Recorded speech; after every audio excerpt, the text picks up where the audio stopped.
Bismillahirrahmanirrahim. Alhamdulillahi rabbil alamin wassalatu wassalamu ala nabiyyina Muhammad wa ala alihi wa sahbihi ajma'in.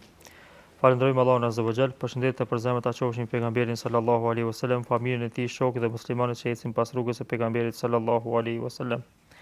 Vazhdojmë me temën 118 që kemi filluar edhe më herët, lutjet që i bëjnë muslimanët atëherë kur e bëjnë umrën dhe haxhin. Lutja e radhës është lutja kur qëndron mbi Safa dhe mbi Marwa. Kur profeti sallallahu alaihi wasallam u ofrua tek Safaja, lexoi fjalën e Allahut të lartësuar inna Safa wal Marwata min sha'airillah. Kur është ofruar pejgamberi sa te Safa, para se me fillu duat, e ka thonë kët, e ka lexuar kët pjesë të ajetit. Inna Safa wal Marwata min sha'airillah. Safaja, kodra Safa dhe kodra Marwa janë prej shenjave të Allahut. Sha'airillah, kanë thonë dietarët, është për qëllim shenja që përmes tyre adhurohet Allahu. Vende ku përmes tyre madhrohet Allahu. Kurse Allahu në disa ajete tjera thotë se është nga çështjet e besimit me i madhru shenjat e Zotit. Dhalike wa man yu'azzim sha'air Allah fa innaha min taqwa al-qulub. Kush i madhron shenjat e Zotit në tokë, ato që i ka madhru Zoti, që i kalon shenjat të adhurimit, kjo është pjesë e takvallakit, devotshmërisë që ka muslimani ndaj Zotit. Për këtë arsye, ato që i madhron Zoti, ato është mirë mi madhru muslimani, sidomos vendet ku bëhet adhurim Allahu. Andaj Safa dhe Marwa janë prej shenjave të Allahut, pra prej shenjave, ky është kuptimi i ajetit. Prej shenjave ku përmendet Allahu dhe afrohet muslimani te Allahu përmes këtyre vendeve. Këta e ka thonë të parën pejgamberi sallallahu alaihi wasallam. Pastaj thot ebda'u bima bada Allahu bihi. Po filloj ashtu siç ka filluar Zoti. Pra po filloj me ritual, po filloj me kryerjen e haxhit ose të umrës, ashtu siç ka filluar Zoti me përmendje. Se Allahu kur e përmend ajetin që e përmenda, domthonë e përmend të parën Safan, pastaj e përmend Marwan. E tash rituali, fillimi i ritualit ku fillon? Fillon pej Safas. Që kena me shku 7 herë, domthonë prej kësaj kodrës në kodrën tjetër, fillon për arsye se pejgamberi sallallahu alajhi wasallam e ka respektuar këtë mënyrë të renditjes që e ka bëu Allahu në Kur'an. E ka përmend përpara Safan, mas pari Safan, pastaj Marwan. Edhe pejgamberi sallallahu alajhi wasallam ka filluar pej Safas, pastaj pej Safas shkon Marwa, ajo dihet. Disa pe dietarëve thonë mbas qëti hadithi që ka thonë pejgamberi sallallahu alajhi wasallam, ka thonë nëse dikush e fillon pej Marwas harran, atëherë komplet tawafin, komplet sajën e ka gabim, duhet më nis pej fillimit. Disa tjerë ka thonë nuk ka problem, vetëm shkon te Safa, ja nis edhe vazhdon. Ku ka domthonë kësa i kanë mbet prej këtyre ecjeve që është mes Safas dhe Marwas. A më renditja është më rëndësi. Andaj edhe pejgamberi sa me ka ruajtur këtë renditje që e ka përmend Allahu në Kur'an. Pejgamberi sa kur është drejtuar në Kabe, secili që ka qenë në umrë ose në haxh, kur është ndërtuar në Safa, e ka marrë pozicionin te fillimi i kodrës, edhe tash ekziston fillimi i kodrës atë në qash.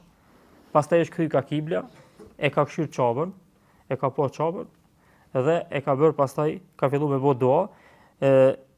Mon ka thonë Allahu Akbar, që është edhe këtu domthon e treguar domthon duaja Allahu Akbar, la ilaha illallah wahdahu la sharika lahu al-mulku wa al-hamdu wa ala kulli shay'in qadir. Tani la ilaha illallah wahda anjaza wa'da wa nasara 'abda wa hazama al-ahzaba wahda. Prej fillimit, ndoshta edhe ku marrë me përmend, prej fillimit krejt kjo forma e lutjeve që është përmend këtu, është në hadithin e Xhabirit radhiyallahu anhu. Është hadithi i Xhabirit, është hadithi i gjatë që ka treguar Xhabiri që ka bëu haxhin pejgamberi sa prej fillimit kur ka dalë në Medinës, derisa u kry krejt ritualet e haxhit. Edhe këtu Xhabiri e kallzon, në disa transmetime thot Xhabiri që i ka bë madhrim Allahut, kabbar wa hamidallahu wa kabbarahu. E ka falendëruar Zotin dhe i ka bë tekbir atij kur ka hyrë në Safa. Dhe pastaj ka thonë këtë duan. La ilaha illallah wahdahu la sharika lahu al-mulku wa al-hamdu wa ala kulli shay'in qadir. La ilaha illallah wahda anjaza wa'da wa nasara 'abda wa hazama al-ahzaba wahda. Këtë dua ka thonë pejgamberi 3 herë. Në Safa dhe 3 herë Marwa, njëjtë.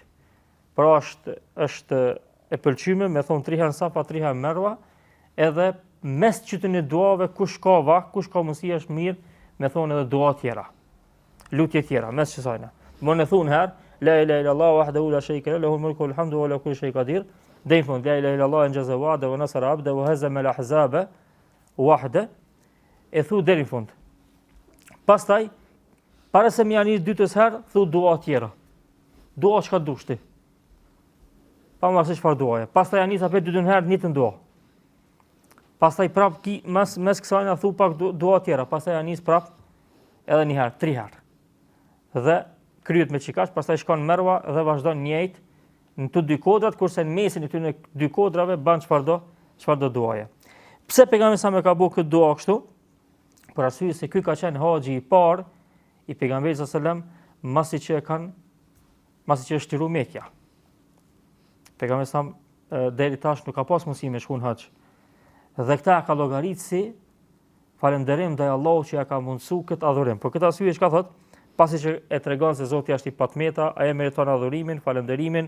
Pastaj thot la ilaha illallah wahda anjaza wa'da. Zoti e ka realizu premtimin.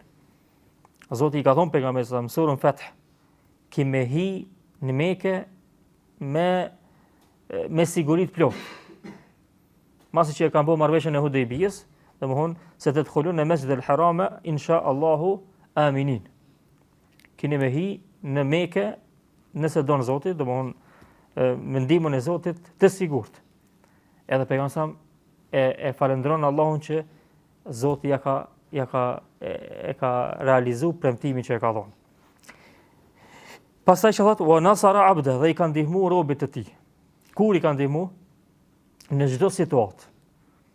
Por një prej situatave që ndërlidhet me këtë dua, që e kanë cek dietar këtu në këtë dua, është situata e luftës së Ahzabit. Për arsye se në fund thot wa hazama al ahzaba wahdahu. Edhe gjitha grupacionet që në ledh, që janë grupu kundër pejgamberit i ka triumfu Allahu vet ndaj tyre. Çish ka triumfu vet ndaj tyre? Çish ka triumfu Allahu vet ndaj tyre? A din dikush luftën e Ahzabit? Përveç hoxhallar s'kan dhënë përgjigje. Xhamati mund të përgjigj.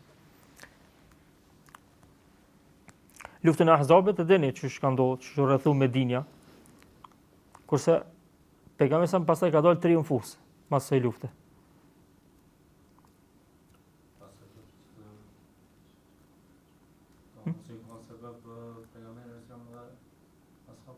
Po këtë bëhet veç Zoti është ai, veç vetë ai Zoti është që i ka. Po dhe se luftë s'ka ndodhur faktikisht. Që kjo është ajo. Kurse që aty ka pas me ndodhur lufta më e madhe. Se mbledh këtë fiset e arabëve, edhe të jo arabëve, edhe banorët e Medinës që e kanë tradhtu besën, edhe e kanë thy fjalën që e kanë pasur Muhamedi sallallahu alajhi wasallam, edhe i mbu këtë veç Muhamedi sallallahu alajhi wasallam ka met me muslimanët.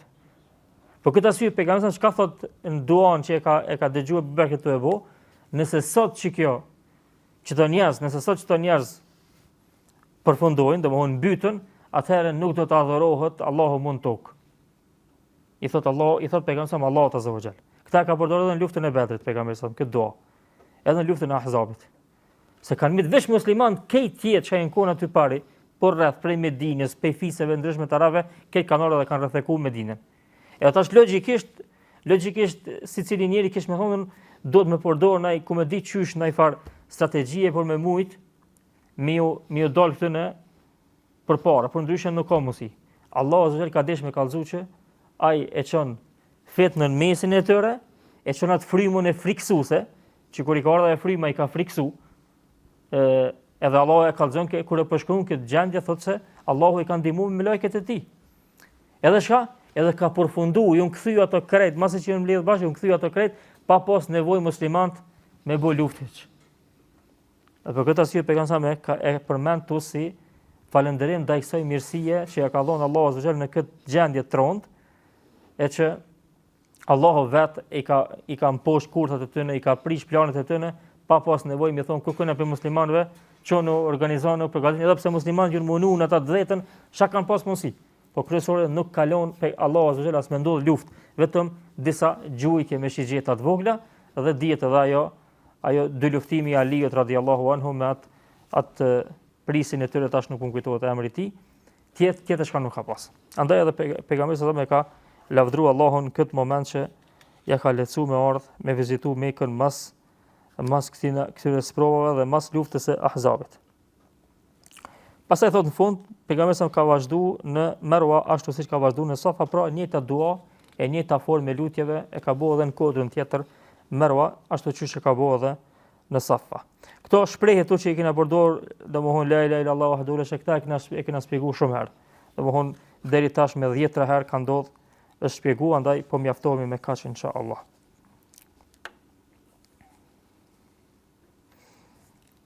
Alhamdulillahi rabbil alamin.